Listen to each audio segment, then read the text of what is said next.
My God, this is going to be wild. Kasi mo yung ka, di ba tanggal ko yung basta Ay, so certified sila. Ay, so certified. Ay, okay, very good.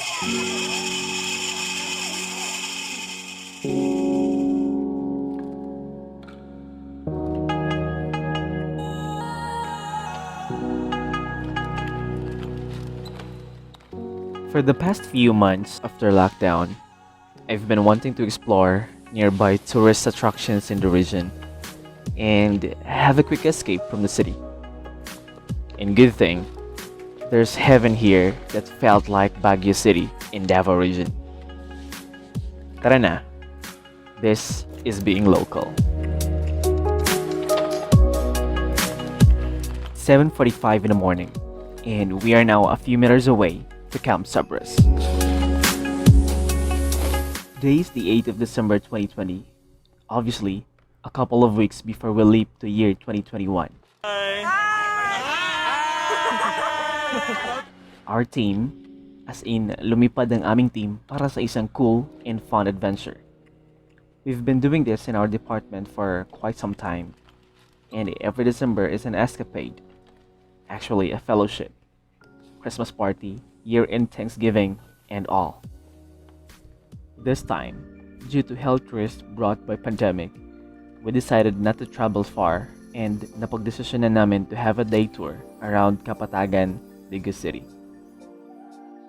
Kapatagan is one of the barangays in Digos City, Davao del Sur, and is dubbed as the summer capital of the South due to its cooling air that will make you feel like nasa Baguio ka. Truly and amazing. Our first trip and stop is here at Camp Sabros.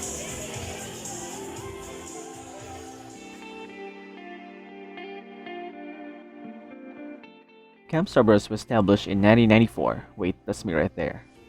And its name is taken from his Akdalan brothers, shortened and fondly was called Camp Sabros. It is one of the tourist attractions in Digos City and in Davao Region. Camp Sabros is situated 3,900 meters above sea level. And basically, going to this place from Davao City would take at least 2 hours of ride, depending on the traffic.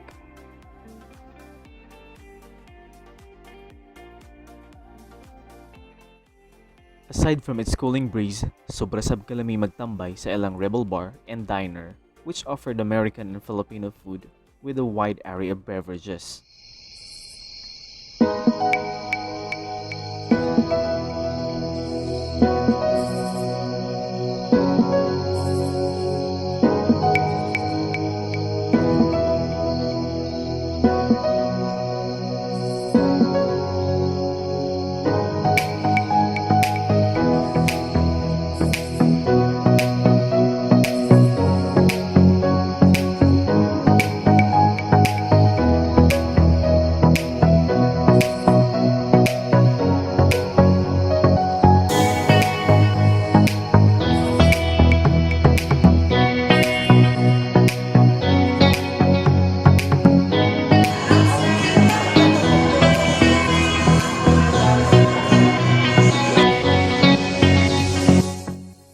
If you wish to go here sa Camp Sabros, I'll put the link of their website sa description for you to check their offered services na pwede ninyong ma-enjoy while you stay here.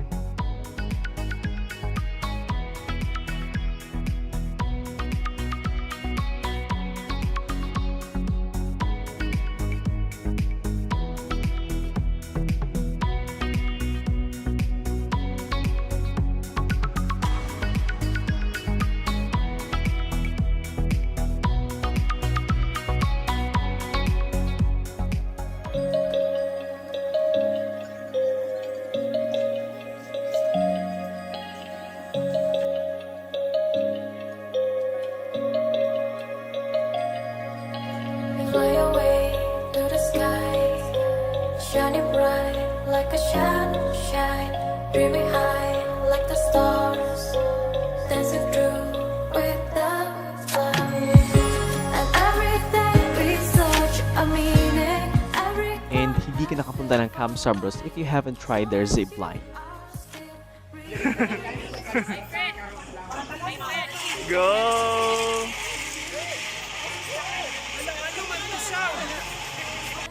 My God, this is going to be wild. Kagawad, Sabros. This is going to be Mangkag, nag-restitute siya mangkag. Uy, kuya, 78 kilos na ako ngayon. Gano, additional. Meron ka ng 380, pre. Naisip ko yung hanga ka, hindi matanggal ko yung batik. May sa certified sila. May sa certified. Ay, okay, very good. Sa certificate na rin.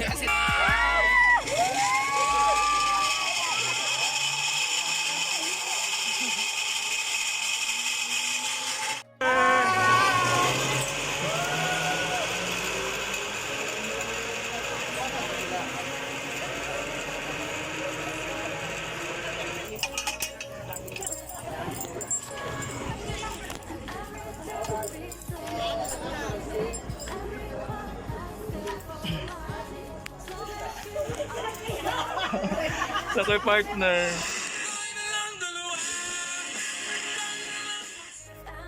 Sige sir, dapat sir, ulit sa tubo. Dapat!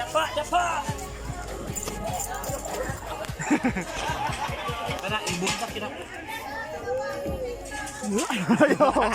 Magkano yung 380, pre? Ay, Diyos ko Lord. Daming pre, 380. Okay sir, boy sa tubo sir. Woo!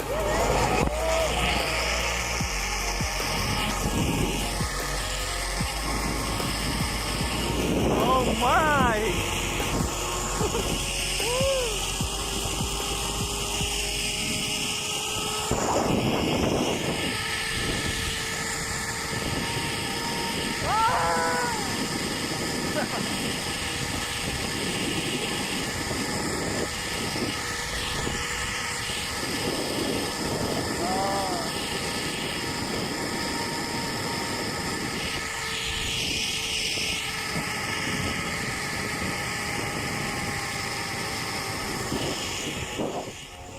my God! Zipline. Ako ra isa.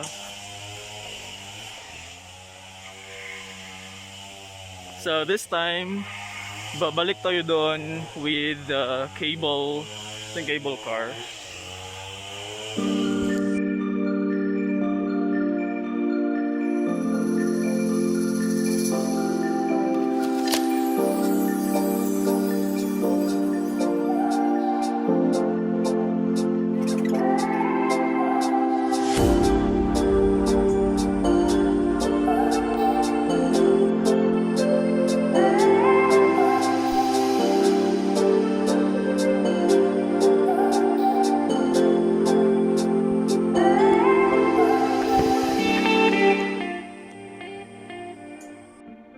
Apart from tandem zip lines na may 380 and 520 meters na haba, meron din silang cable lift and horseback riding.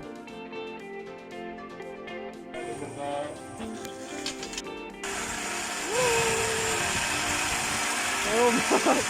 Taas kayo!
Actually, I wanted to stay here overnight but our itinerary would not permit me to do so.